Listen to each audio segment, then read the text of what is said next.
guys, it's Tayla here. Thank you for clicking on today's video. So I'm going to be sharing with you how I edit my Instagram photos, because a lot of people always slide into my DMs and always ask me either how I edit them or just generally what filter I use. So I thought it'd be so much easier just to make a video about it. And I do have like kind of a blue summery beach theme, I guess you could call it, because it is summer here in Australia. I kind of want to have my theme going for the season. So when it's winter, I'll probably post more style-based photos, but for now I'm posting lots of photos of the beach, palm trees, blue, bikinis and all that fun stuff. And a lot of people did request this video, so if you have any video requests for me, then please let me know in the comment section below, because it does help me out, because I have no idea what to film, and because school is starting soon, I really need lots of video ideas. I really hope you guys enjoyed this video, and let's get into it. Alrighty, so I moved over a little bit so I can insert my phone screen right here. So I'm going to be showing you how I edit this photo today of me covering my eyes with frangipanis, because this is honestly my favorite photo that I've got on my Instagram. The first thing I'll do is obviously like go through my camera roll, select which one I want to do, because if you like to take Instagram photos, you know that you have to take at least like 100 to get a good one. Way more than 100 to be honest, because I did just screenshot it so it could be at the start of my camera roll, so I wouldn't have to go through my whole camera roll to find this photo. It has black borders, so I'm just going to quickly crop them out just with the camera roll editor. There we go. Now I'm going to go into my first app, which is called Airbrush. Now Airbrush is probably my favorite app because it's just amazing. So I just go into my camera roll and select my image, and it has so many different options that you can use. You can use smooth, which like smooths out your skin. You can use sculpt, which changes the way your face looks. I don't use that one because I feel like that's just pretty much photoshopping. It's got acne, which you can get rid of so much cool stuff. I use this filter a lot because it doesn't just get rid of acne, it can get rid of so many different things as well. So if you can see this leaf right here, I'm gonna get rid of this with acne filter. Did you see that? Like, it's so cool. You can get rid of anything with it. So yeah, I love that filter. So next I'm gonna move on to skin tone.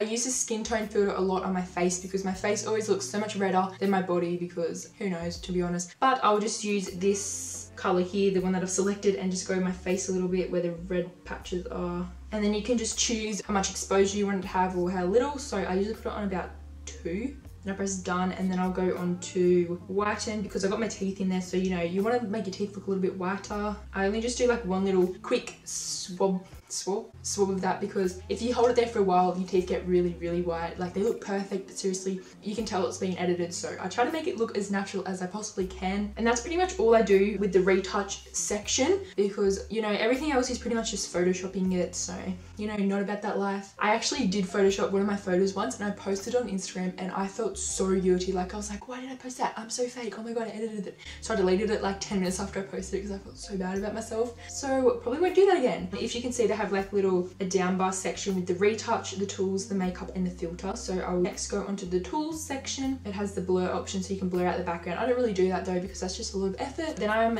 usually go on enchants, and this is just the contrast, the saturation and the brightness section, I guess. So I'll do the contrast a little bit, saturation a little bit. I like this one because it has the highlight and shadow section where you can up the highlight or down it. I usually down it because it makes yourself look more tanner. But then with brightness, I up that because you want the photo to be nice and bright, because you want it to pop, you want people to be able to see it when they're scrolling through their feed. And then with the temperature one, I down it because it puts like a blue tint on the photo. So that is pretty much all I use on the Airbrush app. So then I'll just go ahead and save that to my camera roll. And now I'm gonna go on to PicMonkey, because PicMonkey is a very good app. I'll show you why. So I'll select my photo, and then I'll go onto adjust, and then you can select, I don't know how to explain this, so I'm just going to show you. But you press on the little brush option and you can select how much brightness you want in a certain area. So say if you just wanted myself to be really bright, I'll just draw all over me, and then I can up it as much as I want. Like, if you can tell what I'm doing, hopefully you can. This is why I love this app, because you can select an area of how much contrast or brightness or saturation you want to put in that area. Next, I'm going to move on to contrast. I want to make the flowers pop a lot, so I'm going to put a lot of contrast in them. Ooh, that's too much. And then I'm also going to put contrast on my bikini top because I kind of want more colors than just the blue and me to pop. So if you understand what I'm saying, hopefully you do. And then I'm just going to go ahead and move on to saturation, and I'm going to do that over my whole body so I look tanner. So I'm going to go ahead and do that. There we go. I don't make it too much though, because then you can tell you kind of look orange more than tan, so whoops. And then I'll press done for that, and I'll save that to my camera because that's all I really do on that app as well. So then I'm going to move on to VSCO cam or Visco cam. I don't know, so many people call it different things. I call it different things every time I freaking say the name, I'm not gonna lie. But then I'll just press on the add button, add that to my camera roll. I mean, add it to the app. then I'll press on the edit button. I'm sure most of you watching this have this app or have at least used it. So I'm going to go to the edit button once again and do the exposure, contrast and saturation and all that, because I do this so many times, I don't know why. So I don't have a specific number for anything, I really just do it depending on the photo. 5 for contrast, about 9, 10 for saturation. The temperature, I'm going to do that down once again because it makes it bluer. And if I'm feeling like the aesthetic, is it aesthetic or the aesthetic vibe, I will put the grain filter on, but it's not really going with this photo, so I'm just going to leave it. And then I'll go onto the filter option and I'll pick out my filter. M3, I've been using so much more. I put it somewhere in the middle because I don't want it to be too high or too low, so you know. And then I press save and I'll save that to my camera roll. And then if I'm feeling the vibe of like having an afterlight tint on it or something, then I'll go into the app Afterlight and I'll put like a little light leak on it because I feel like they look really cool when you do that. So I'll just select the image and I'll press use, and then I'll go into the little, that button, I don't really know, and I'll press the light leak option and I'll put a light leak on it. I try to make them look as natural as I can, but like you can tell they're not natural, but still. So it usually takes me so long to find the right light leak filter because I never know what to use. So I usually just scroll through, pick all different ones. So I'll just play around with that for a bit and make it how much I want it to stand out or not. And yeah, I think that one looks good. So I'm gonna save that, save complete. So that is pretty much all I do for my editing. Sometimes I will go into the app